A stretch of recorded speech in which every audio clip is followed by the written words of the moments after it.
Good afternoon, good morning, good evening, wherever you might be in the world. Joining us with names, and now live with names for all of us. 'Tis I, and oh, this must be Jean arriving. Good day, Jean. How are you?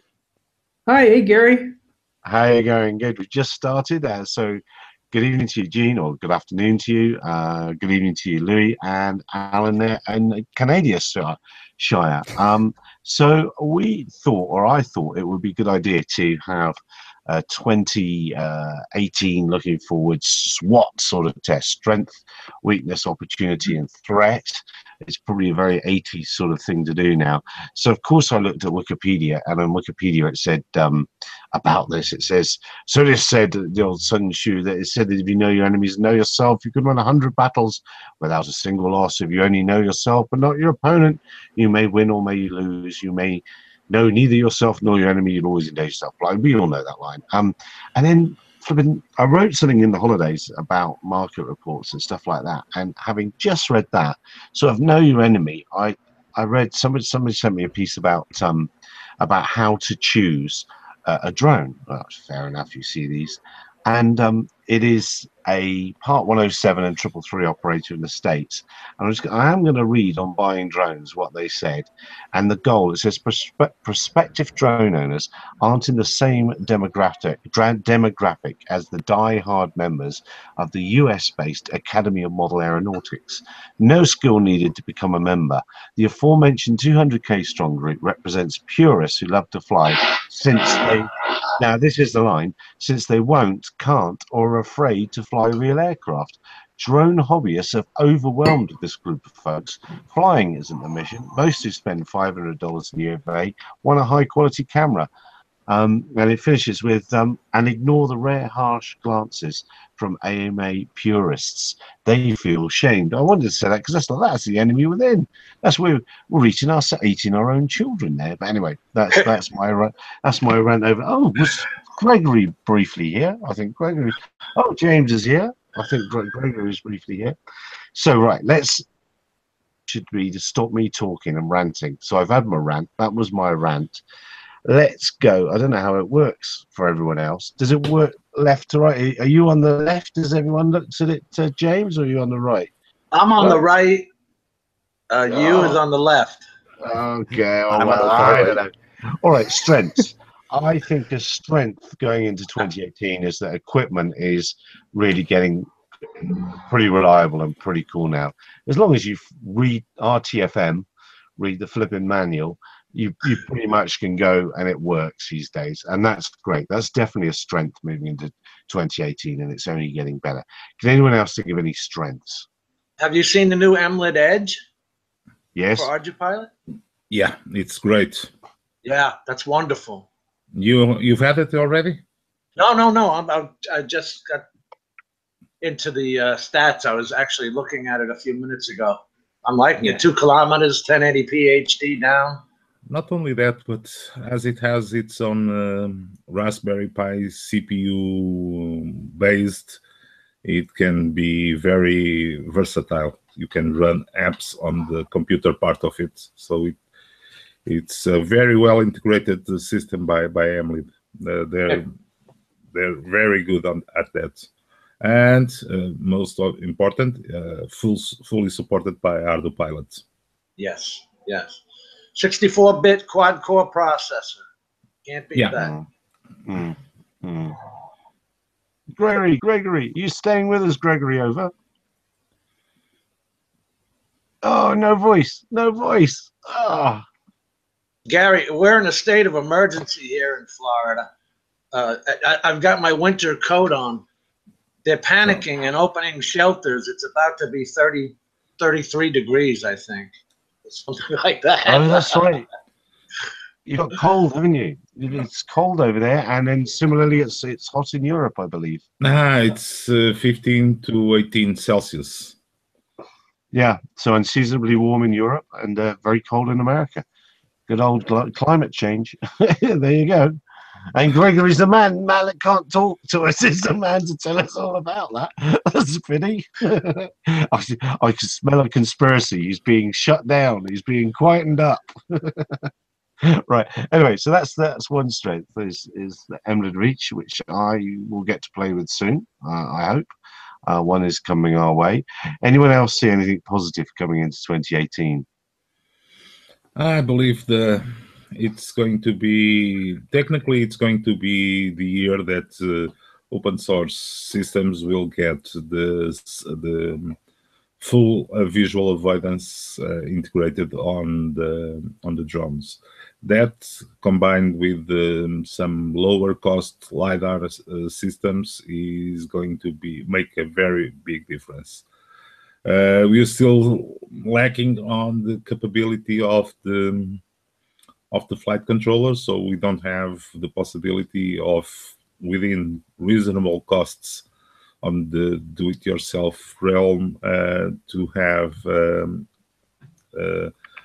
processors and companion computers with the power of those NVIDIA TX line. But that Movidius chip might be a surprise. Let's see how people handle that little Movidius chipset. A DJI just not going to buy the whole run of them? I don't think so. I believe DJI is perhaps going to face a problem, but Intel is too big a company, because they sell their own drones and they have Aztec in Germany, and I'm sure they're using already some of this technology, for at least on the demo they've showed at by the president of Intel. They were already using some collision avoidance visually and positioning visually, and let's see how it goes. But that's not open sourced. It's running some closed source software, but I believe the year of the cheaper LiDARs and collision avoidance in the do-it-yourself is coming. LiDAR is getting a lot smaller and more capable for the average aircraft. You don't need an M600 for it. The problem of the 600 is not so much the LiDAR, is the payload they can have. Because if you have one of these small chips, right, this is a LiDAR, very short range, but the manufacturer has a 6 meters range of this one. Would be a very nice addition to every do-it-yourself. And for instance, these ones already have support on ArduPilots, and you can build some 3D printed gadgetry with a bunch of these. I was just going to say, what's the field of vision on them? Right. A very short field of vision, and the width of it, shall I say? That's why you need 10 degrees. Yeah, that's why you need a bunch of them to have a 360 LiDAR solution. This will reach easily 2 meters with all the 8, 2, 3, 5, 8, with all the 10, because it also has a top one and a bottom one, and you can have a full spherical sphere around your drone. That's excellent. Good day, Bush, joining us from the tower, I see. Not at the top of the stripy tower at Tokaraa today. Oh, Mr. Assistant Mayor. Mr. Assistant Mayor. Not quite. I had to right. find some headphones. Lost my earbuds, so I was spent half an hour trying to find some. Had to use this old gaming headpiece here. Useless, but never mind. I shall join in with the frivolities. Funny you should mention that, because Alan, you said his microphone's all for gaming. Am I the only old duck who's not doing any gaming here? That's what I'm really behind the times again, aren't I? Gregory, let's just check your voice again. Yeah, I'm just checking my sound. Can you hear me now? Perfect. I can hear you over. All right. Can you hear me, Mother? Excellent. Good. Right, everyone heard of a new DJI route exploit? I'm reading in the comments, and the answer to that would be yes. Yes, I have. And there's another couple of things as well. So that is, we're talking strengths before we move on to weaknesses, because that's obviously one of the weaknesses. Anyone else got any ideas for strength in 2018? Well, the software, if Pixhawk and things like that can come up with the LiDAR. Well, I don't know what Louis is using, but ArduPilots. It's for the ArduPilots. and master. I don't use release versions.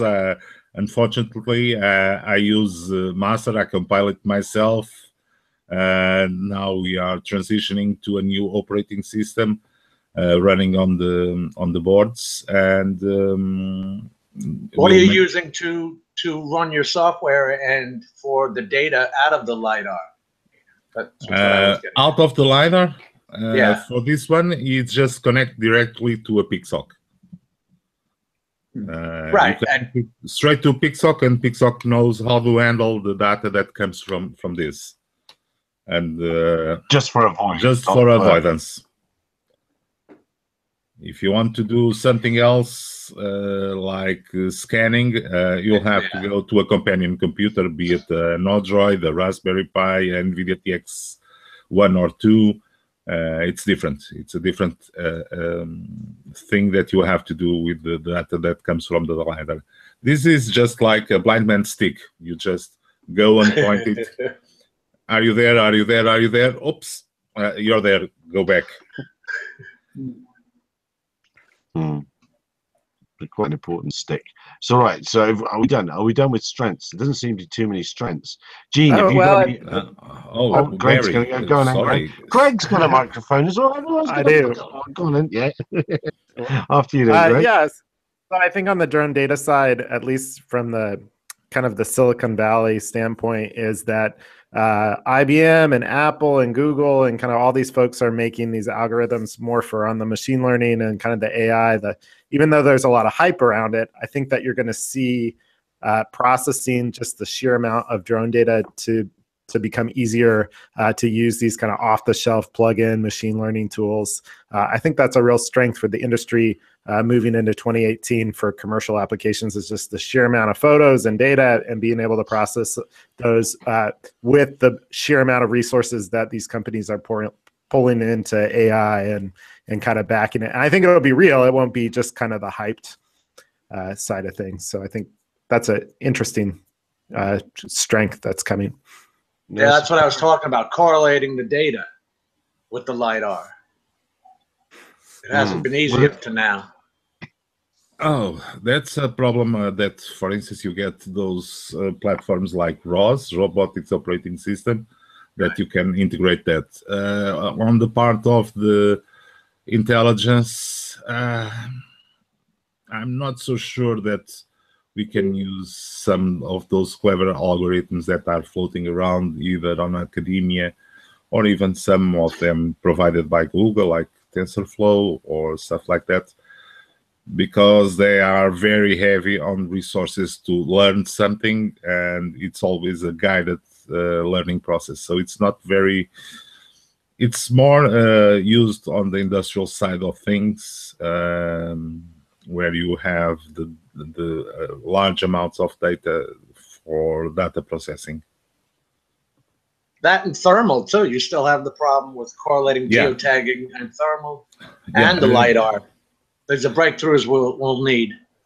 Yeah, it's always a problem of correlating all those sensors together. You have one unique source of truth, and having everybody speak at the same time is not very easy. And sometimes it's petty problems. And I know Bruce knows a lot of systems that like to speak for themselves and do whatever they want, and regardless of what the neighbor component is doing. It's a problem of electronics, system programming, and it's not an easy problem to tackle. Can be done with time and efforts. I guess we've got enough diverse industries wanting the data though now, haven't we? We've got, you know, the traditional agriculture, blah, blah, blah, blah, blah. But there's really far more industrial inspections being done, and there are far more people that really need this problem to be solved. And as Greg's quite rightly said, you know, the computing power is increasing, and and grown-ups are working on the problem. So that's an interesting strategy. What I was thinking instantly when you mentioned that, Greg, was it will be interesting to see the hype versus reality, how the timeline really works. You know, you're right, it's coming and it will arrive, but when will it really be by practical, I suppose I mean cheap enough for most small companies to take use of it. So that's a cool strength. All right, let's spin the wheel and throw the strength dice again. Any more strengths before we move on? I was just going to say, what was the number 4 most overhyped technology in 2017? UAVs. I don't want to go down the path of mentioning too many reports now. I cannot believe. All I'll say is that I have seen 3DR mentioned as America's top manufacturers of UAS. In 4 different reports. 4 different reports have put them down as the top manufacturer. Okay, Gary, let's look at it correctly, isn't it? Not, well, who else? AeroVironment. Are you sure? Northrop Grumman. AT&T with the cow. There's loads of smaller companies. Yeah, no, I'm sure. How many drones has AT&T done? 5? 10? About 5. Yeah, probably 5. No, but all so right. Perhaps done thousands. We all joked about 3DR when we saw that report, but probably they're right. No, all right. I stand under correction. I'm sorry. I'm not defending 3DR. I'm not defending 3DR. Hold on. Let's look at US panorama of drones. Do we want to go GoPro with the Karma? No. Well, there we are. Then we don't. No, the answer there's no. No, we don't. So who else? Sell them. Well, that's Lily Drone. Lily Drone. There's another one. Right next to the column. Keep them coming. What was that other one? The Canadian one. Alan will know. What's that Canadian one? That still hasn't come out yet. So Kamal cannot be on that list of the biggest manufacturers. In America, no, that's true. Yes, that's true, but that's down the list of nonsense stuff. Dream QII thing, wasn't it? Whatever that was. Don't remember the name of that. But still not. We talked about it one time. Yeah, it's still not come out, has it? Yeah. Oh, all right. Well, let's not go down. Lily Drones. Will it be Lily Drones 1 or Lily Drones 2? Number 2. That hasn't come up yet, has it? I think Lily actually sold their brand to a Chinese manufacturer that's building them now. So I think that Lily's not a US based, and 3DR doesn't make drones anymore. So no, they don't. All right. Yeah, but they have Chris Anderson. That is the largest drone prospect in US. Arion, they're Canadian. Arion Labs, that's a Canadian company that's been mentioned by Matthew in the comments there. Weaknesses. Let's go. Gene, you're keeping very quiet there, Gene. Please feel free to jump in. Only Louis will bite your head off. Well, I've just been listening. I feel honored to be part of such a great group. And I think people don't know what we do is we've been involved in this whole parachute discussion, also about safety and that.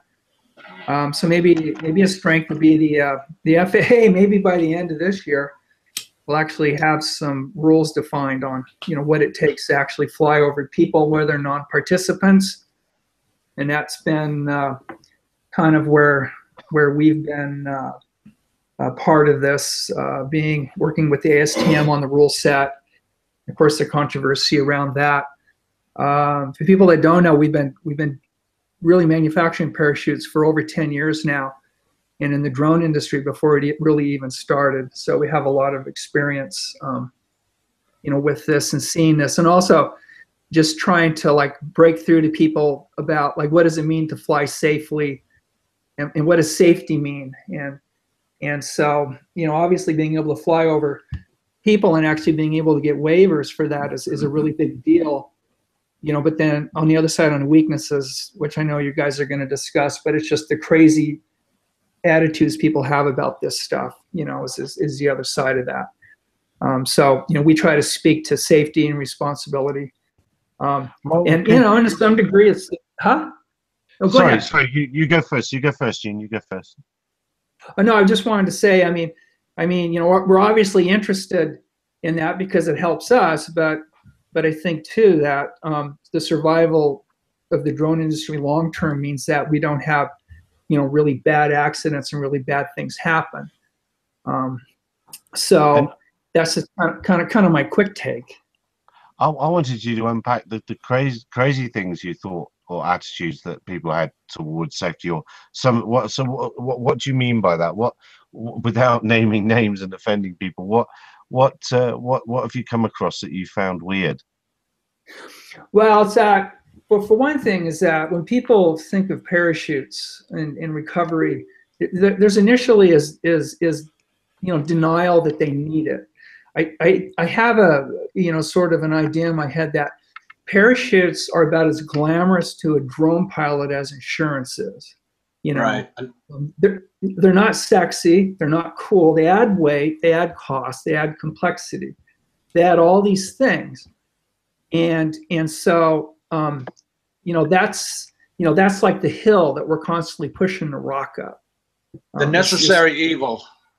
Yeah, well, it is. You know, like I come from rockets, and they're absolutely are mandatory because that's how you land. You know, you have no other landing capability. Well, think about it. We talked about that as a child. Even when we were shooting off Estes rockets, you had a parachute.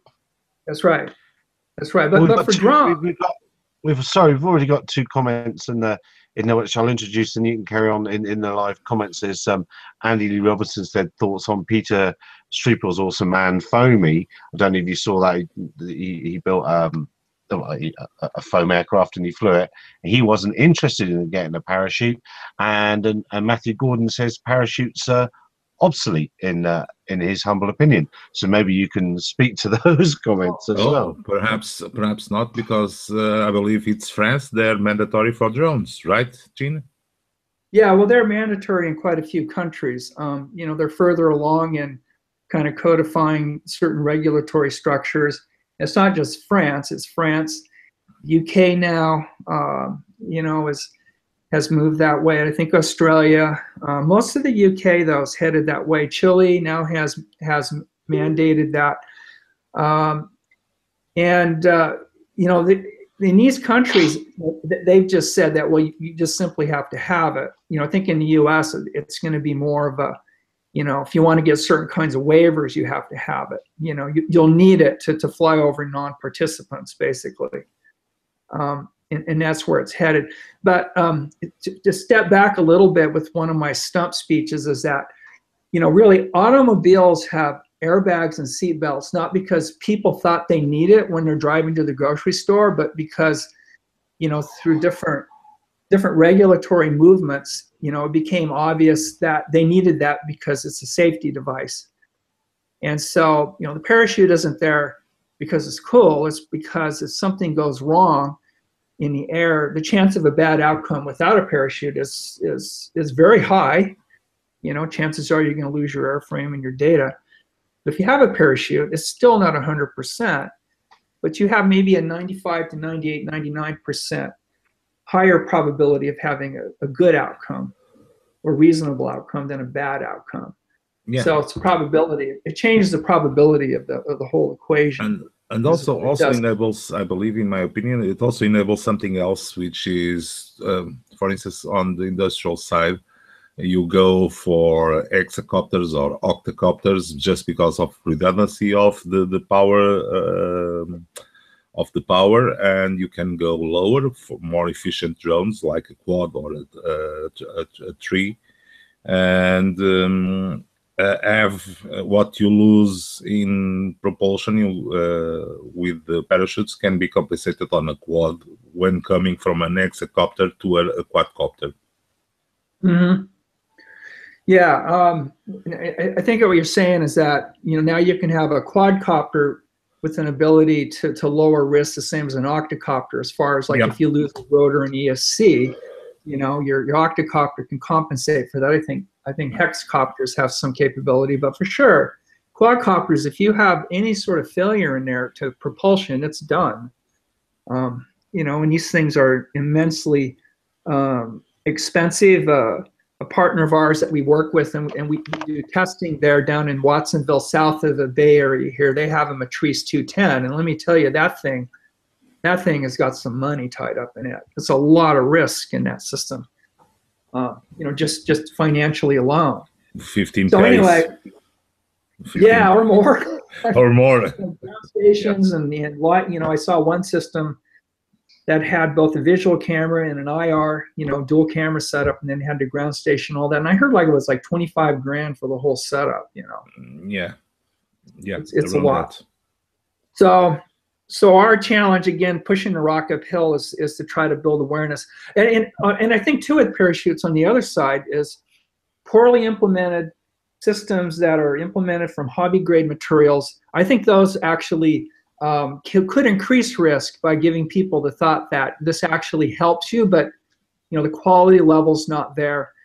Well, just help me understand that. Sorry, I'm butting in again, but just help me understand how. Two things: how high would I need to be for it to work, and is there a mandate? Is perhaps that's what you're working with on the standard? Is there a mandated rate of descent? Yeah. So as far as the altitude goes, the parachute deployment there isn't like it fails below this and it works above this. There's an altitude below which you could 99% guarantee it won't work, and an altitude above which you can 99% guarantee it would. And there's that space in between. So I would say for like a 5 kg, copter, or 5 to 10K with a reasonably sized parachute, you could fly, with a good a deployment system, probably around 30 to 40 meters. Would be a high level of reliability of making sure it opens before the ground. But the idea too that, I want to fly at 10 or 15 or 5 meters or something, even with the Para-Zero system with instant opening, the ability for a pilot to react or even the system to detect failure. And then even if the parachute does come out, people don't have a chance to move or react, So there is there's I say it goes anywhere between, for small parachutes, as low as about 10 meters. And then for larger parachutes, in the sweet spot, for systems being between 5 to 10 kg copters, you're looking at about 30 to 50 meters. And then, you get into the really large stuff, and then you're like a 75, 80, or 100. Does that kind of help? And sorry, I'm just reading the comments there, and people are saying I've heard a few times with vertical flyaways where they've helped. I guess it would. Yeah, you get some sort of vibration event and your machine is flying up and away all by itself. If you could pop the parachute, that would be a good way of ending that that escapade. Yeah, part of the ASTM committee isn't just about the parachute, but it's also about what the drone manufacturers need to do. They need to do things to help make this work. And the way the committee is working is that it's not just about a parachute system. It's really like the parachute recovery system, which is the parachute, the ejection system, the automatic fail-safe detection, and also a manual, ability to manually deploy. All those things then coupled and certified for use with a particular drone. So once we get there, this system isn't going to be, I can buy my PRS on Amazon and stick it on any kind of drone. They're actually going to be certified for use on a particular drone. So those two things together become a certified system that can get a waiver. So the focus on this is that, and this is painful for us too, is to get there. We've got great parachutes, but we have to up the game in the deployment systems, increase the velocity for deployment, so that we get it out fast, out and away from the propellers. But then the drone manufacturers, like the parachute comes out now, no one has the ability for us to provide a signal to hard cut off like the ESC so the propellers don't go, right? We do Having that. a parachute out with your rotors moving is tricky. We do that on Ardu pilots. We have that system on Ardu pilots. You do? Yeah. You do. It's the Inspire 1, Inspire 2, the common production stuff out there that everyone really wants to put these on. Yeah. They're missing a few critical features that really make this work. And it's not complicated, and they're on the committee. You know, they're hearing all this, but they need, for their system to get the FAA 107 over waiver with a certified parachute system, they have to do things to their airframes or they won't get it. It will not happen. And part of that is flight termination.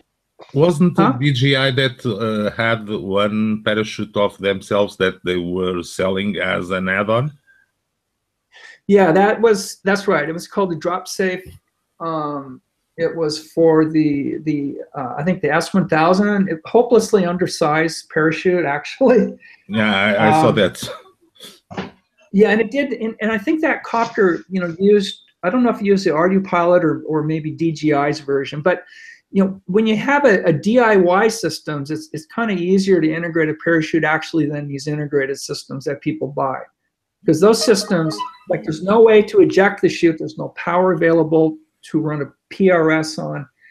And even if you eject the parachute, the pilot needs to go through like a manual shutdown of the rotors, which by the way, even if the rotors stay active, because you get the parachute system out and away, generally you'll have a good recovery. And we use Spectra for harnesses and that, which are really, really tough.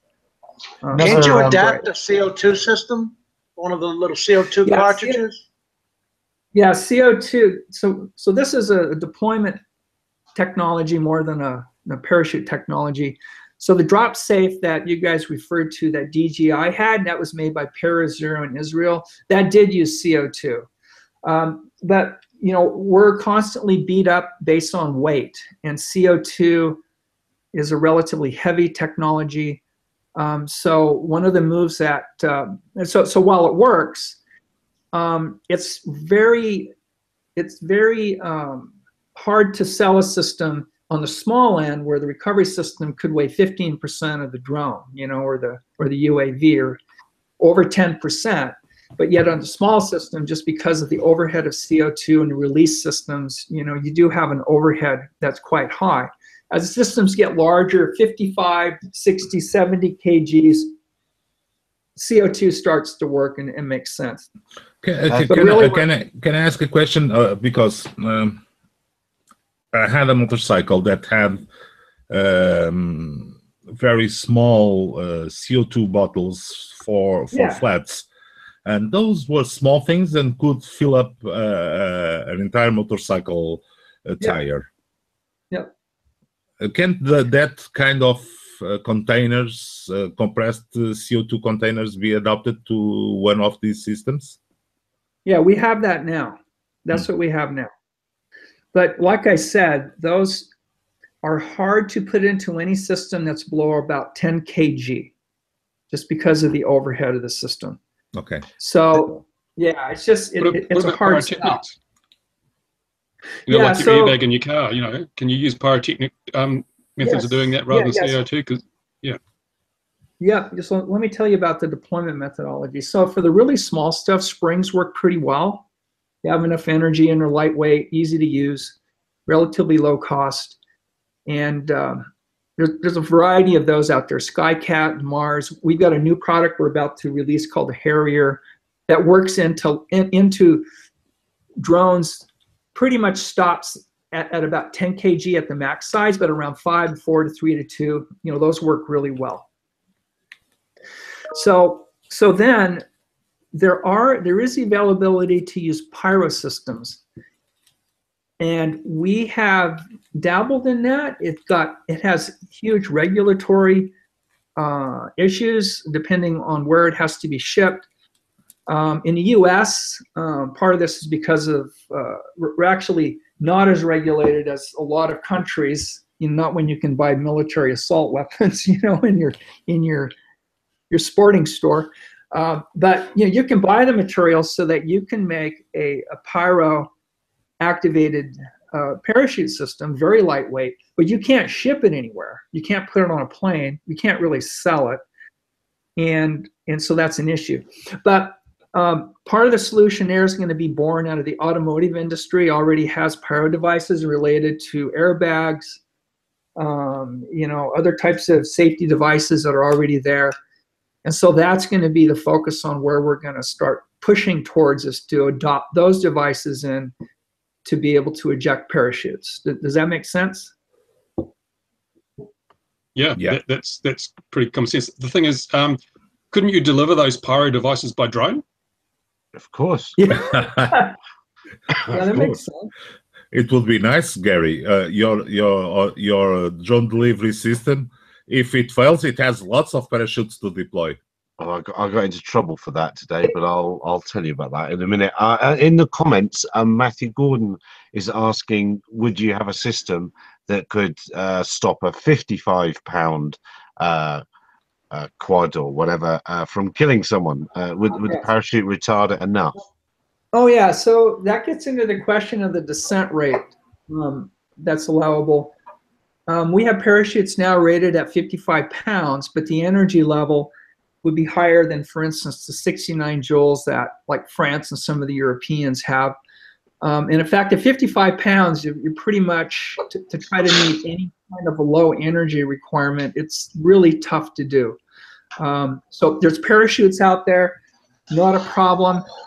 But if you look at strictly what impact energy is and just sort of a rule that what you need to be below a certain energy level for it to be satisfactory, you're past the point of diminishing returns where your parachute becomes immense to be able to do that. But interestingly, even if your energy level's higher with larger systems, the velocity that you have is actually relatively low. And so the ability of something to really, let's say, hurt somebody via like puncture or that is, it takes more energy to necessarily hurt somebody. So you can actually, for a large system, and because the relative speeds of deployment are low, you can, hold on. There's a good question in the comments. Is your systems reducing the insurance expenses? Not yet, but that's expected. And the issue there is that insurance actuaries don't really have the data that they need in order to set policies based on that. Too new. Yeah, it's too new. They don't know what it means. And also, I think that poorly implemented systems or systems implemented without looking at best practices could possibly increase risk too. For us, the most successful people using parachutes are the ones where we've integrated with them, like Zipline, who's doing the delivery systems. And they've gone through and really integrated these things into their systems, and they work really well. Matternet. And with the certified systems, you're going to be able to buy a system that's at that kind of reliability level, and then made it with a certified airframe that works, and you'll have a very, very high reliability system. That's all integrated together as a single. Those are easier, aren't they? Are they coming out as drag chutes? How are they deploying? Well, for multi-copters, you have to use active ejection, like ballistic ejection. Well, you got to get it out and separate it.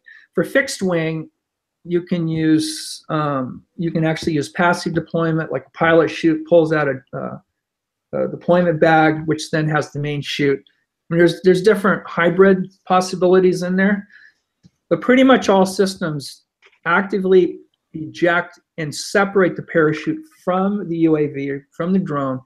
And the idea there is to get it away from the props.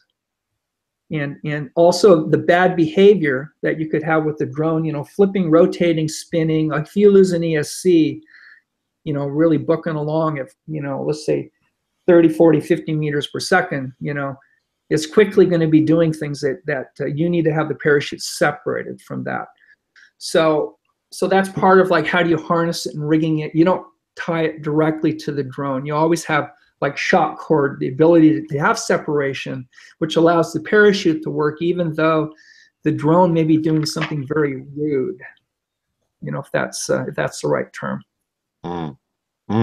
Look, this has been great, but it's 21 minutes to go, and we've not moved past strengths.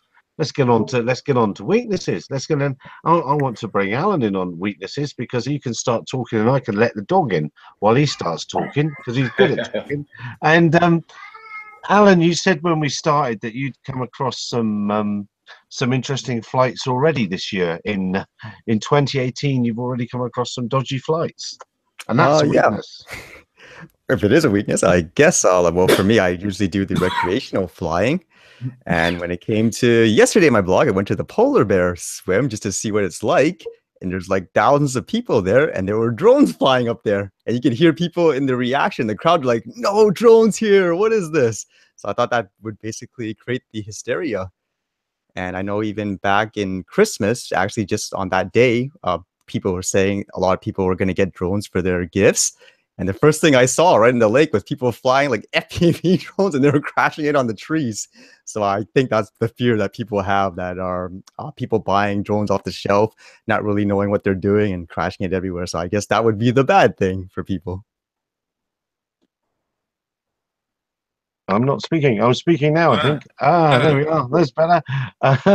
But that's the normal thing on Christmas presents. Mm.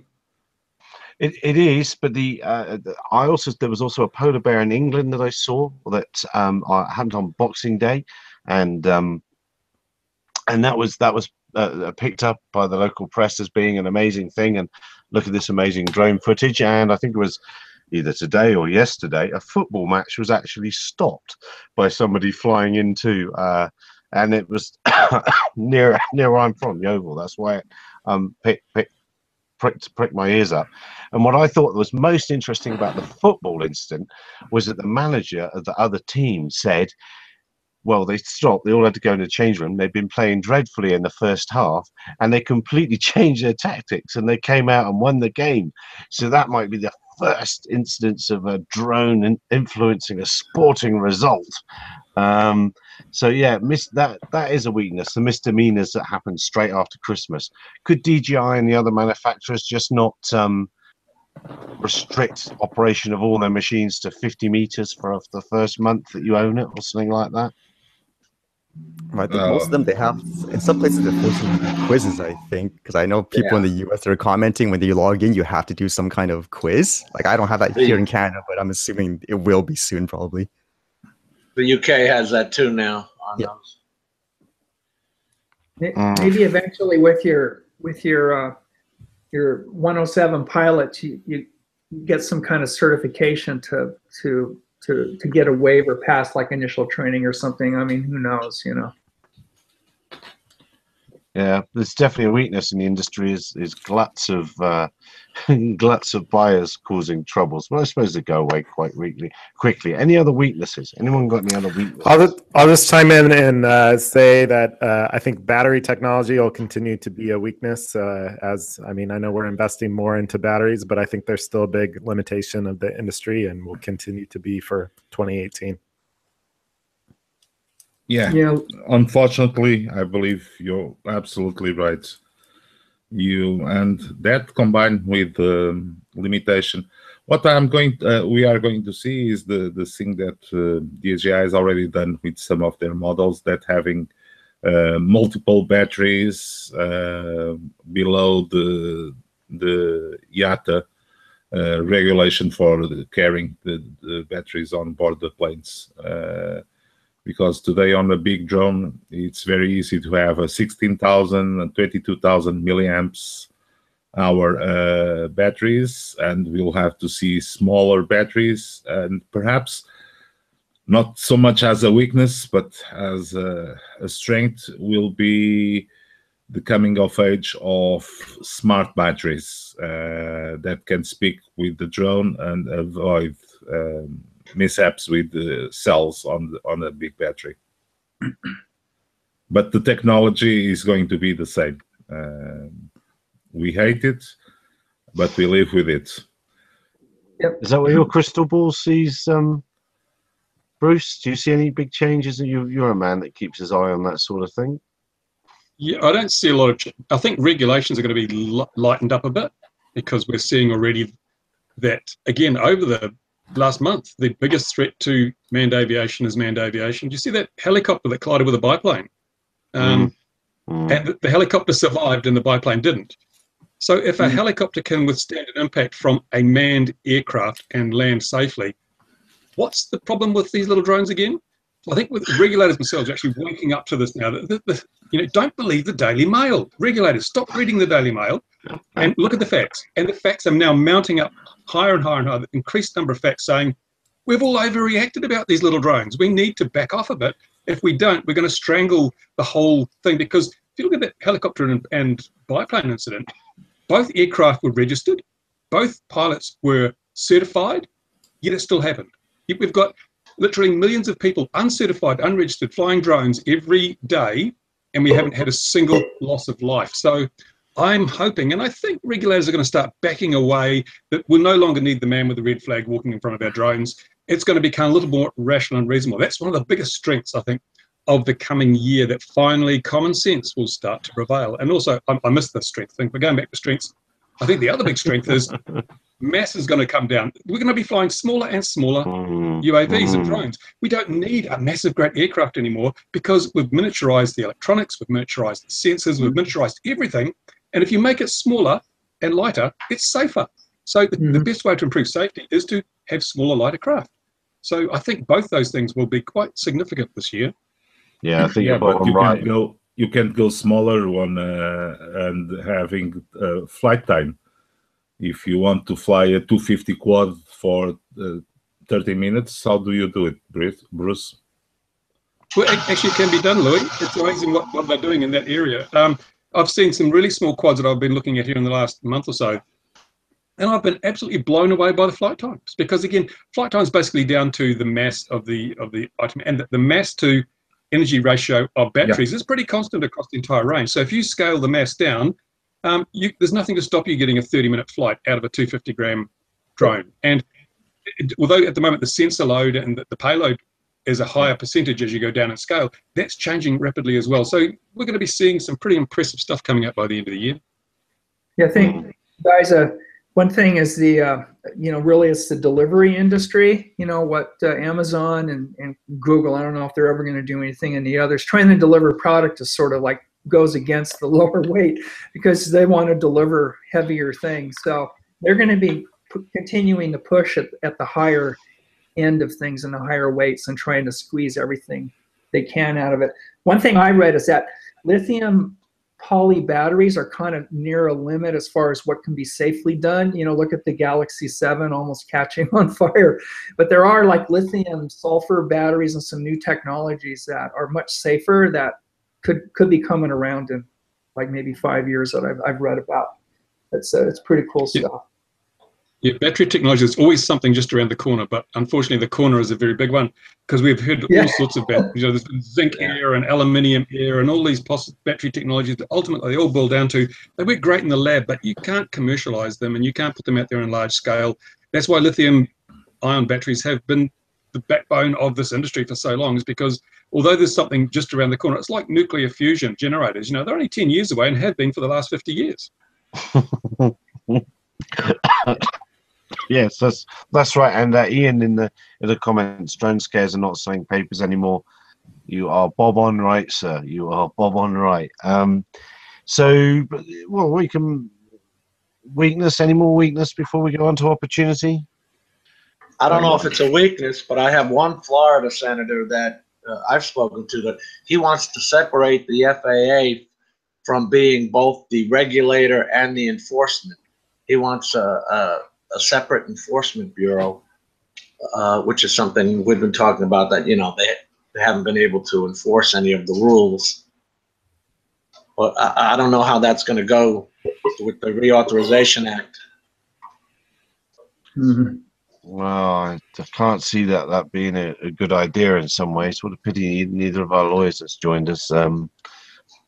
Jonathan's got a cold, I can't see that being a good plan, because that will just turn out to be vigilantes going out to get the cash. But we have to. I don't know how it works in America, but we have to, or anywhere else, wherever you guys are. We have two sorts of policemen here. We have normal policemen and we have traffic policemen. And traffic policemen, all they do is basically go and collect fines, and they hide behind trees, and that's their job. We don't have a demerit system on our license. You don't get points like you would in England, where points mean prizes. You get enough of them, you lose your license. You just keep paying fines. That's what happens here. You just keep paying fines and get away with it, whatever the misdemeanors you've done. And that's immediately what springs to mind to me is you'd end up with a system of people that would go out to try and earn money. I can't see it working myself. Anyone else?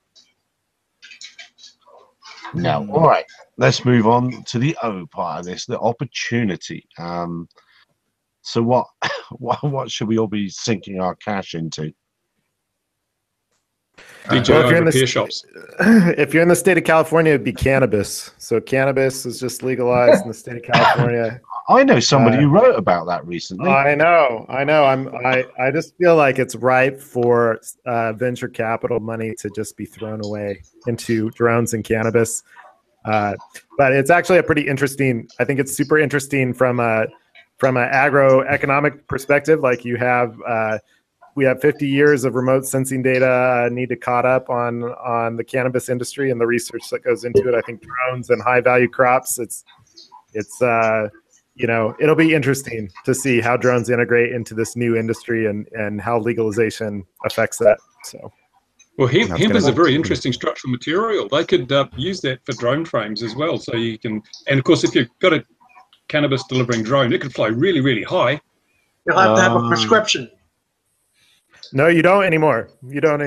So that's that's illegal. So recreational use in California as of yesterday. That's right. I heard that. Yeah. On the books. So, and not just California, you have Oregon, Washington, Nevada. You have the entire West Coast now is legal. State of Colorado. So I think drones for outdoor operations and delivery and kind of all these different aspects. I think it'll be a interesting time.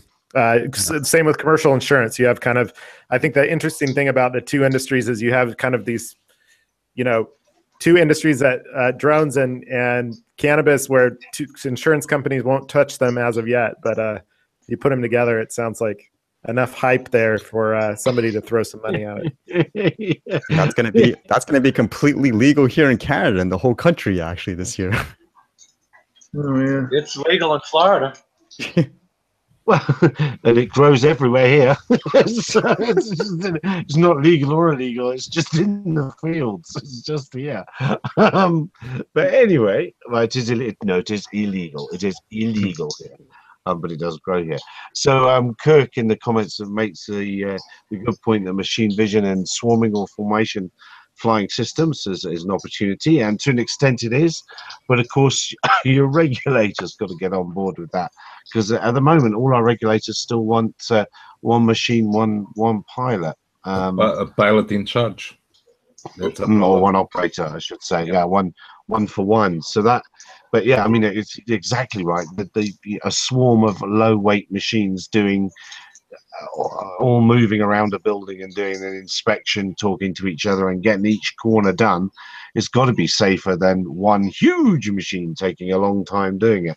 And that speaks to Bruce's point of better low weight systems. They'll definitely come just because it'll be easier to operate. Won't it be easier to carry the case of 10 than the huge thing? I'm ranting. What about apps? This EMAP thing, I tried it out on the weekend. I've got to say, it's crap. It's rubbish. Because it is. The problem is these apps, they're promising to tell you, they're promising to tell you where you can and can't fly. So I got the EMAP app and I bunged out where I was and it said I couldn't fly. But I can fly. So it's giving me false information. And if you can't rely on the information, the app is completely and utterly useless. It has to be 110% correct everywhere all the time. And it's not. So if you can't rely on it, you can't use it. Absolutely, and my viewpoint on all of this. It's rubbish in, rubbish out, isn't it? And if you, and when the first accident happens within, those aren't an opportunity. They're definitely a threat. Those apps to a degree. AirMap.io, that's the whoa! I didn't mean to say them. Anyway, some people have have just put rubbish airspace information out everywhere. I want my airspace information to come from my air traffic navigation service provider from my own country, not just because I'm being loyal, but because they, at the end of the day, that's them. They are the people. what they say goes, and if it doesn't come from them, or So if they haven't approved it, then we're in trouble. Go ahead, Well, Louis. the Sorry. interesting- how much does a pilot pay to, or a company pay to have access to that information electronically? Well, in the USA, nothing. Zero. Yeah. Nada. Outside of USA. In the UK, it's available. I don't know, but probably not in Portugal. Is it not? No, it's available on a website, or you can download the PDFs, but electronically on your mobile phone, you have to get someone to process that data and feed it on a web service. Well, So you know what I'm going to say. I'm going to say we're very pro RG-plane here, aren't we? But if you use Mission Planner, you'll get that data via Altitude Angel. And Yep. if you Altitude Angel is a paid service for the providers, so they have to but pay. you don't have to pay for that data from No, Altitude Angel. we as consumers don't pay for it. No, Right? no. But depending on where we are in the scheme of things, we have to pay, yes. And if we've got special use cases, but we can get that data for free. And the reason I enjoy Altitude Angel is because they believe in a free and open standard for sharing that aeronautical information. And if another company bubbles up, it's a shame Richard Parker isn't here. If another company bubbles up and does better than them and they go bust, they accept that might happen. They're not trying to lock it down into saying, because what other providers are doing are they're mounting forays into other countries, and they're trying to lock it down and make it their system and their system only, and it's closed. Well, if all the data is fantastic, then that's great, but it's not. As Bruce has said, it's rubbish. The stuff for South Africa is rubbish. It's pointless. Oh, I'm sorry, I'm a ranty horse. Please stop me ranting, Bruce. Someone stop me ranting. No, you're ranting on the right direction. So keep on. We are all enjoying. We are all enjoying. Look. No, it's drone maps by Dennis Baldwin is free. Yeah, you're absolutely right. There are good actors out there in that game, but unfortunately they're getting pushed out of the way by the big. It's Greg's fault because you're in Silicon Valley, aren't you, Greg? It is your fault. It's his fault. It's Silicon. You know, anyone that can get on the hype train and do that is winning this battle at the moment, and sometimes that's not right. I'm a conspiracy theorist. I believe that Skyward, Verizon, and the FCC, the head of, who is now used to be the lawyer for Verizon, are all, it's like a drug. They get you addicted to the, let's call it air map or whatever system, and then, it'll only be $2.99 a month, that kind of thing.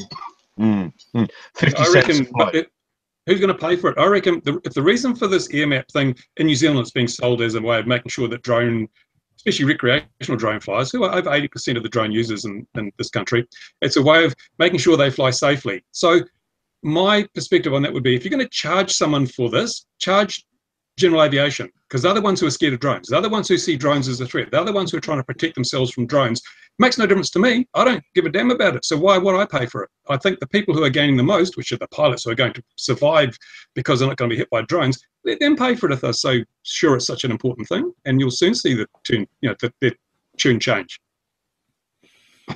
You never have to guess what Bruce's opinion is on it. Well, it's all just and what is that company getting at? I'll tell you who's going to pay for it.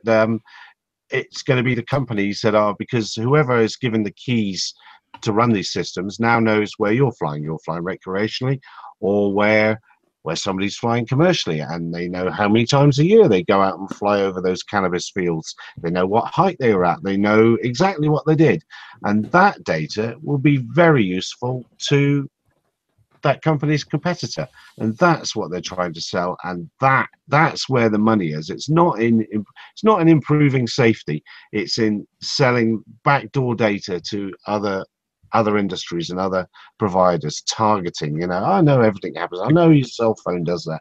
I know you can't walk into You guys are familiar with that app on Android and iOS, which is Waze, right? Yeah. And you guys know that you have publicity, you have advertisements on Waze. When you're nearing a gas station that is has paid Waze to be there, you get the notification, oh, go there, it's only a 2-minute detour. That's what we're going to see on those apps.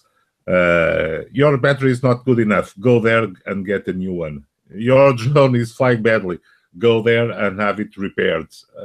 That's or have some chip and some McDonald's over there.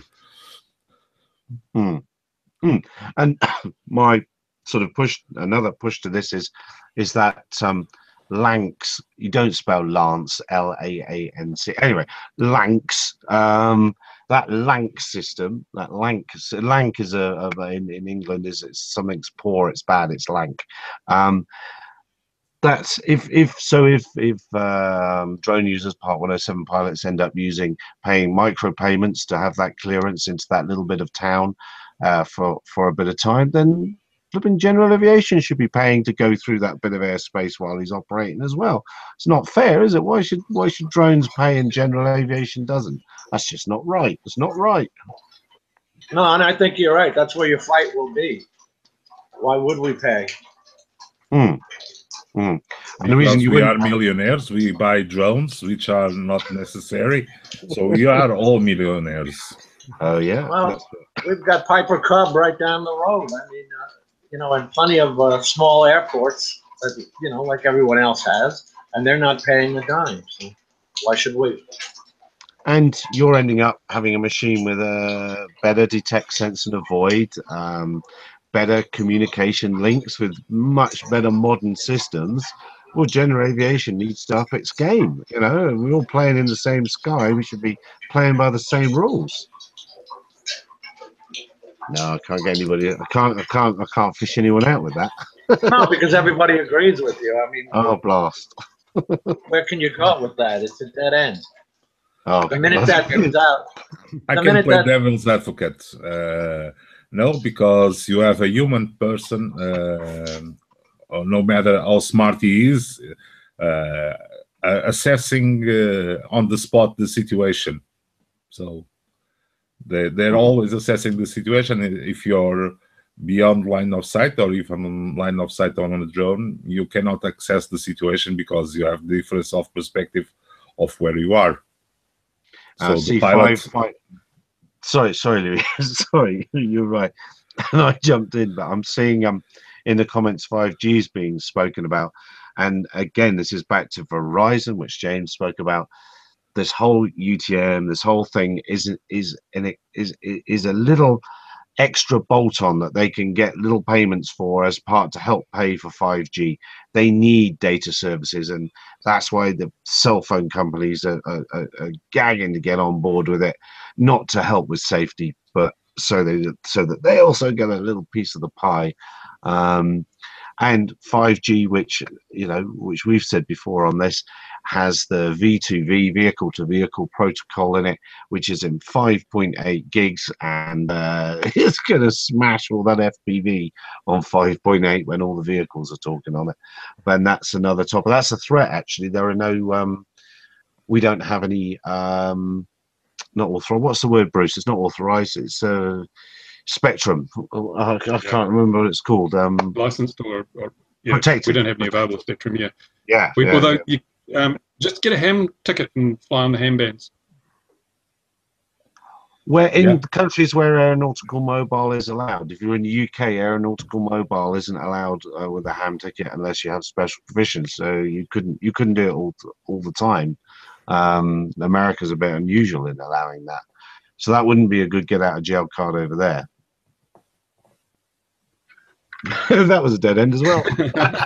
Just Laura. It's just Laura for video. That's what we need. Laura. Yeah. Here she is. Where is she? She was here earlier.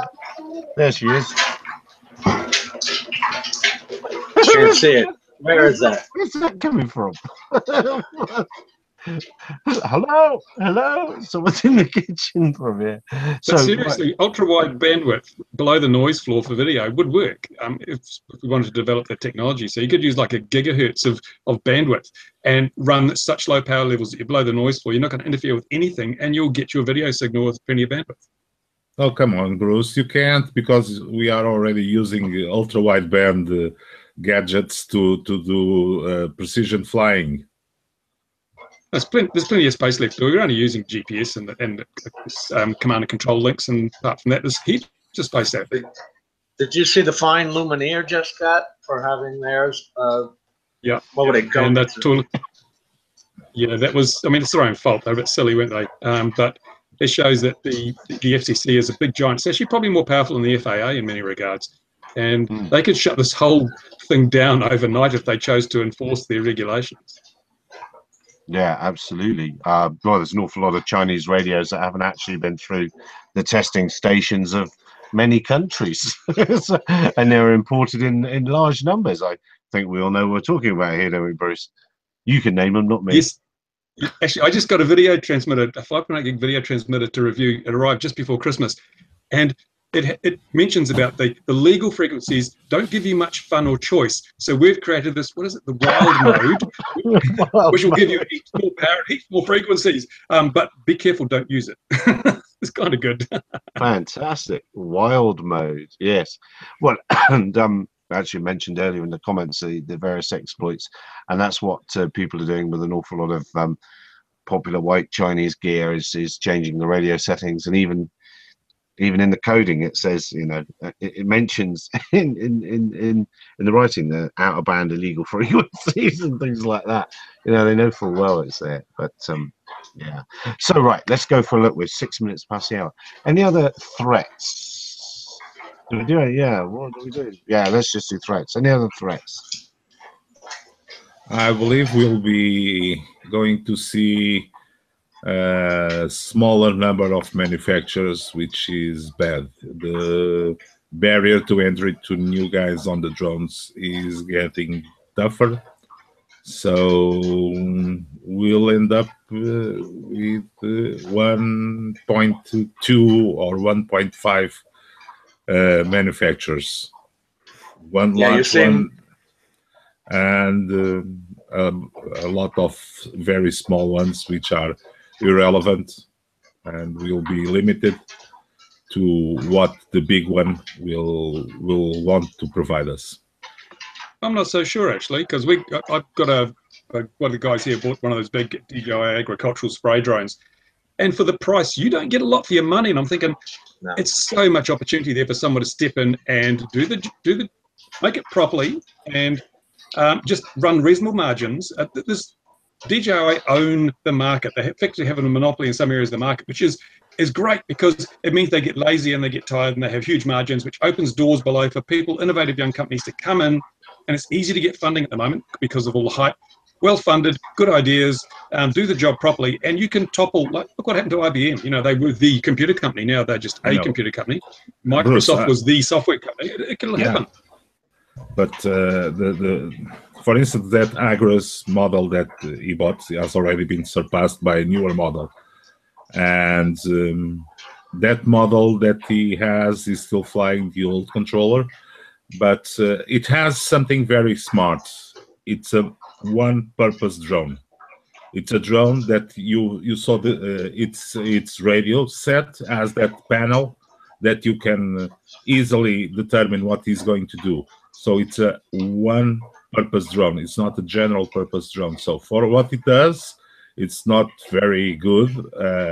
It's convenient. It's robust. You can spray it with a hose, and that's something which is different. For instance, if you go to the Mavics, to the Phantoms, to the Inspires, to the Spark, and now for the 200 series,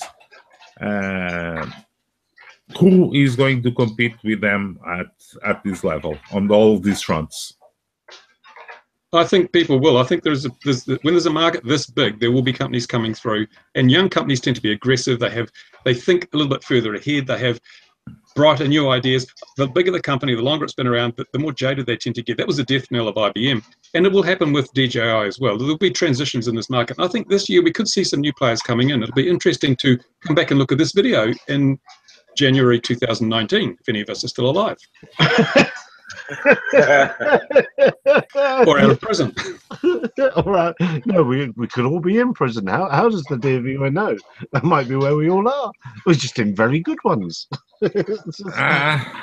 I'm not so sure. For instance, one word for you, Bruce. Karma. Good karma or bad karma? I know. I don't know. It depends on who you're going to ask, right? Or the aircraft. No, I think, it's probably not going to be a company that even exists now, because the time frame that the development to frameworks or timeframes are so short now that it could be a company that hasn't even been formed yet. And by the end of the year, they could pose a real threat to DJI. And I've seen it in so many markets. It happens at this time of the evolution of an industry. You've got so much money out there, so many bright young people who've got so many good ideas. You put the two together, 100 will fail, but 1 in 100 can do amazing things.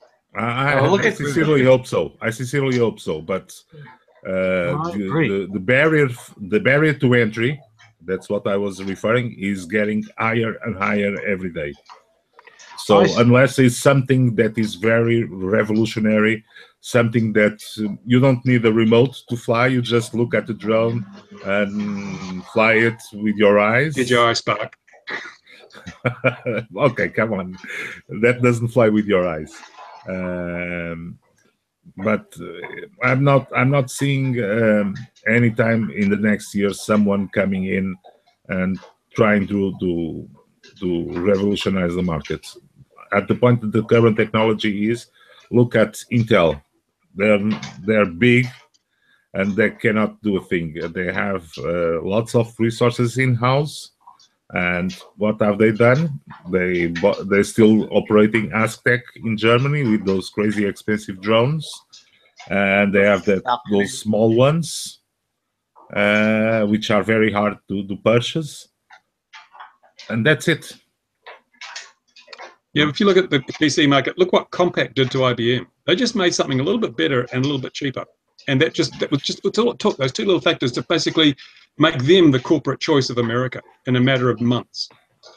Yeah, I see your point. Let me keep on defending this flag, which does not mean I trust. I believe in it, but the amount of technology that you have inside a Spark or a Mavic, if you want to go and do it yourself, you'll spend almost twice the money that the entire drone costs.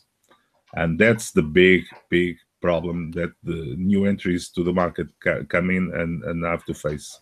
Yeah, but the big thing now is, I mean, as someone that's worked for hardware companies and watched a couple $100 million disappear trying to compete with DJI, I mean, I have to agree. I think DJI's, they're not slowing down anytime soon. In fact, they're still going 100 miles an hour, but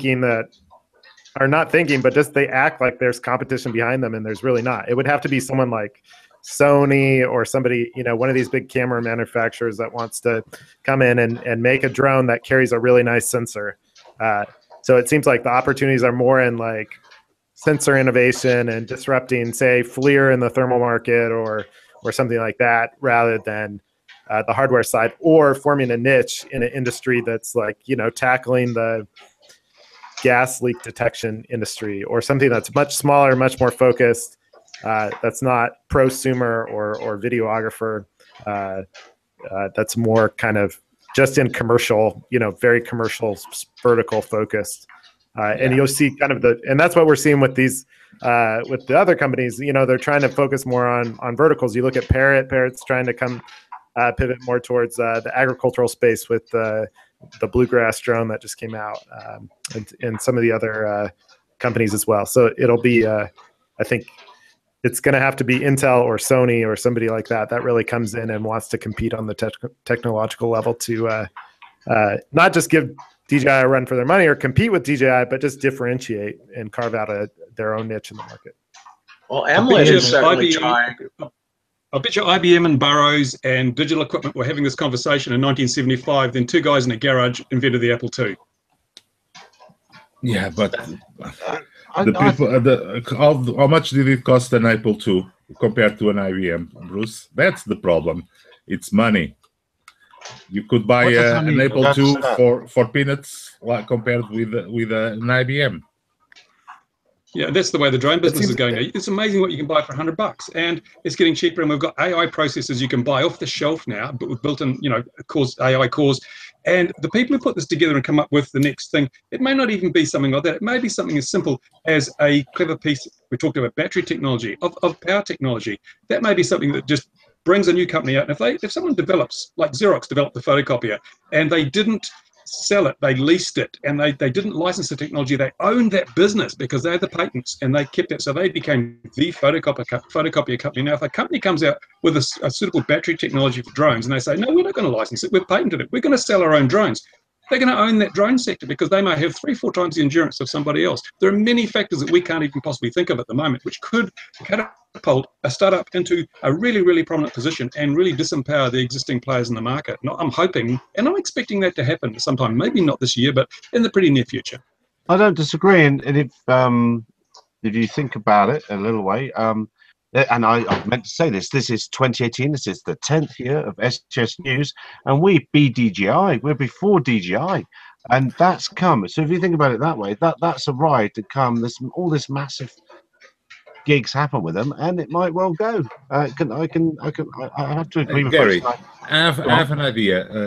At the end of this call, you send an email to Elon Musk and say, we've decided that you are the next big drone operator in the world. Please act accordingly. And send it to Elon Musk, and we'll have a Tesla drone. Oh, you just keep seeing renderings of that sort of idea, don't you? People then jump on it because they think it's real. But I do think when as soon as you get a player that's fat and complacent, if you will, although I'll agree with Greg, DJI or not, and that's where others can't keep up because they bang out products. But look, dear viewers, they haven't banged out the Phantom 5 yet, have they? That's been a little bit long in the coming. That's slow. Why? Is there a need for a Phantom 5, or they're still selling by the bulk load the Phantom 4 Advanced Pro Excelsior, whatever version of what they're selling now? Put a new coat of paint on Actually, it. Call it the Obsidian. With all the talk in this forum, I wouldn't be surprised if they put out a special edition for us, the Conspire one. That's a nice model. And we'll have to outsource the big sensors from Hasselblad from DJI. Well, I'm afraid, and it does hurt me to say this, I have to agree with Bruce. I think that the market is right for someone to innovate and come in with something. And I see, Bruce, you had your program of how you wanted 2018 to run today on RC Model Reviews, and I was going to say on this that I want to definitely be trying to pick up and focus more on startups that are not being heard on SGS News this year. I want to ferret them out, and we'll keep some of the big crazy stories in from crazy people, but I want more startups. So if you happen to have a startup and you would like to send in information, just send it to Gary at sgsnews.com, and we'll gladly help you on the way up. So that's what I wanted. 18 minutes past. Goodness me, time is flying. I suppose then I should say at this point, did anyone else have anything else that they saw this week that they would like to discuss? Oh, I gather that sorry, Bruce. Go ahead, Louis. No, you go first, mate. Considering what we discussed about the crazy flights on 2018, the commercial and non-commercial pilots around here, what I've seen interesting this week is they all were flying around the fireworks of the New Year's Eve, and some had first encounters with the fireworks, but apparently they've all survived, and they had some excellent footage about fireworks from the New Year's Eve. Yes, that's always going to be, isn't it? That now every year we're going to see that. Some more news from down here. The Incredible Skies. Remember Incredible Skies? Robin Catamere, I think it was. Who had her on the webcast. I gather that their rights for the restricted airspace have lapsed, and I'm not sure if they're going to be renewed. There was some, I think there was some issues with local full-size aviation there who were not too impressed with the idea of having a large exclusion zone in their airspace. So there's some interesting stuff there. Haven't had it verified, but this was sort of through the back door. So you might want to actually talk to Robin and see if what's happened there. I gather it wasn't a runaway success, unfortunately. Oh dear, that's a shame. Test sites all around the world struggle generally because they make the ability to test too expensive for the startups that might bring us the next ideas, which does strike me as madness. The biggest problem with Incredible Skies, the biggest problem with that setup was that you didn't really get anything because you still couldn't fly BVLOS or above 400 feet or anything else without actually getting permission and an exemption. So, so what was the point? I mean, you could do that in any airspace. It may be easier to get it in that airspace, but there was no implied right to operate outside the existing framework of the regulations, which is what a restricted airspace should let you do. So you can do what you want to do when you need to do it without the red tape. So it was like a faux area. It wasn't for real. It was just a delusion. In fact, the FAA has their deadlines coming up too on their on those initial ones that were picked on the lead applicants. Yeah, on the first ones, they're coming up, are they? Yeah, and I don't know what was the hurry. It's always a hurry. There's always a hurry. Hurry up and wait, isn't it? Speaking of the FAA, did you see the FAA report on the helicopter versus drone collision in New York? Was it the Black Hawk helicopter that hit a drone? I noticed that, you know, they have the standard forms. They have to fill out aircraft type, number of passengers on board, blah, blah, blah. That was for the Phantom. They called it a helicopter. It was defined as a helicopter. So they don't even have an official designation for drones. It's a helicopter. Like, what? I mean, they're so 19th century. What's going on? Well, is it accurate? I guess it is accurate, isn't it?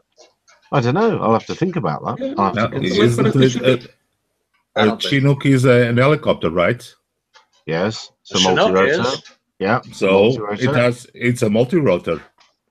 But what about fixed pitch and variable pitch? Because they're not really helicopters, are they? Because it didn't even have ultralight or unmanned or anything. It didn't sort of qualify the helicopter. It was just helicopter. So it had the same designation as the helicopter it hit. So this was a collision between like craft.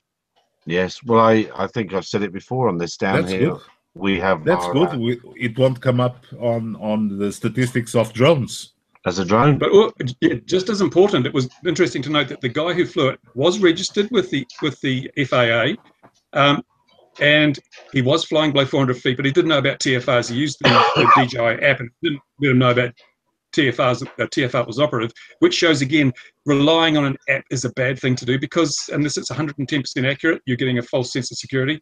And when they tracked him down, it was through the serial number on the motor, apparently. It wasn't through his registration details or anything like that. So, excuse me, what is this registration supposed to do again? FAA says, it educates people. Well, it didn't because this guy didn't know the rules.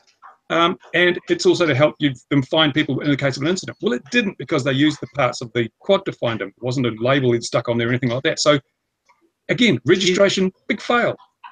But he knew that was 2.5 miles away. He knew exactly what he was doing. Come on. Yes. Yes. So registration didn't stop him doing it, though, did it? Registration is an illusion. It doesn't stop people doing a damn thing. DJI's registration did it.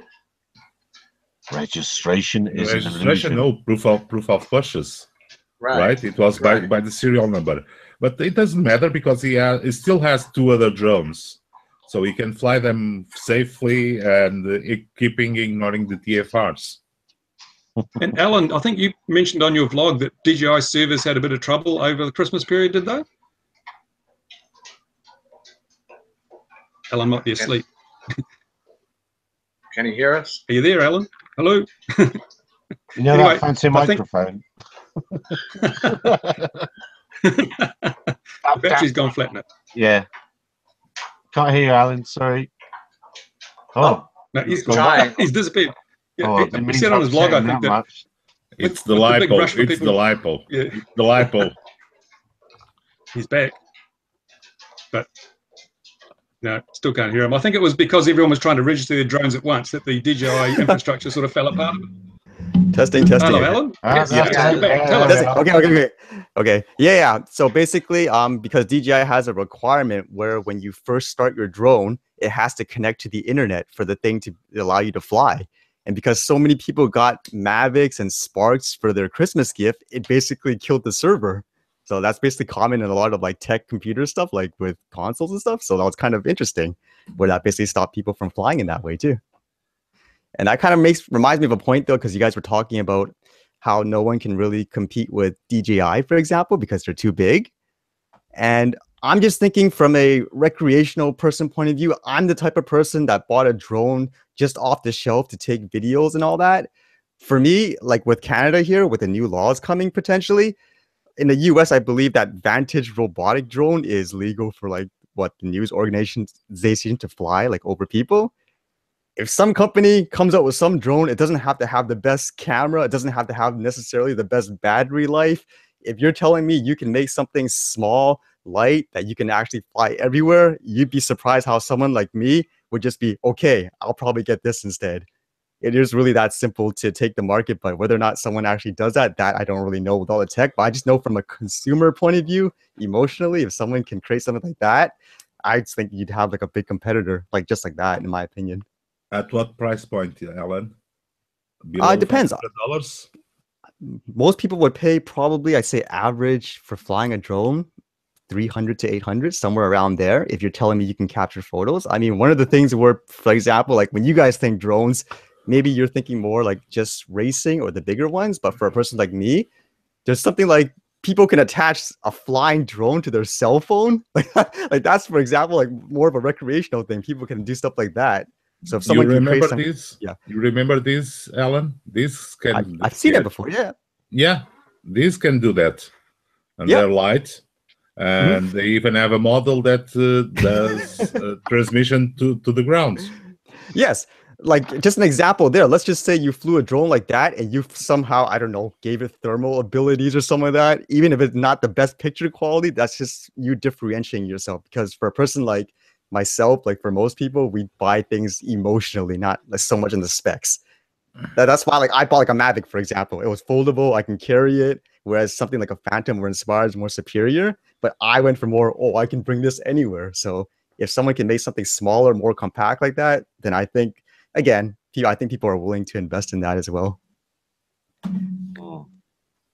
One of the interesting things I've noticed is, the #1 commercial platform right now is Phantom 4 Pro with the 20 megapixel camera.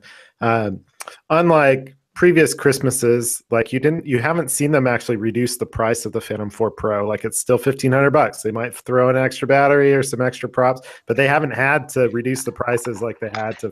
They don't have any competition in that kind of space at the moment. So it's still $1,500, so it's but they could easily cut it to $1,000 or $999 or whatever. So it'd be interesting to see how aggressive they could actually get if they wanted to.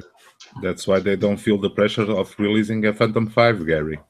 Yeah, I know, and that was always their stated goal, aim, or desire or wish, wasn't it? If competitors moved into the market, they just drive the price down and move them out via price. They said that quite openly back in the day, and back in the day in our world, it's like 2 years ago, isn't it? Yes, and there's something that we haven't seen them too active yet on that area. Is their recent this 2017 purchase of Hasselblad, which is a big manufacturer of industrial type cameras and high definition cameras. We've seen a version of the M600 with an Hasselblad, which costs through the roof, but I'm sure they'll have something coming up with Hasselblad for the 5. Yeah, no, absolutely. Yes, I think, yes, I agree. I think that is what the 5 will be. It'll be the Hasselblad multi-lensed something or other. I'm sure it will. And we haven't seen nothing done with Hasselblad besides what already existed before the purchase was an Hasselblad hanging on a drum. No, I agree. Look, Bruce has run away, so I think what we should all do is run away before he comes back. That's what I like to do anyway. Because look, we're half an hour over, so I'm really digging into everybody's day here. Thank you very, very much for joining us, gentlemen, and talking nonsense as ever. Really good nonsense, and I enjoyed it. Thank you very much indeed. I hope you've all had a great new year. And dear viewer, I hope you've all had a great and safe new year and everything like that. And that you'll join us again at 2100 GMT next week, when no doubt this week we'll unpack some amusing stories. I can feel them coming. They're in the air. I can feel them coming. So, guys, thanks very much, and we'll speak to you again. Thank you. Thanks. Thank you. Thank you. Bye-bye. Happy New Year, guys. And you. Happy New Year. Bye-bye. Bye-bye. Bye. Bye.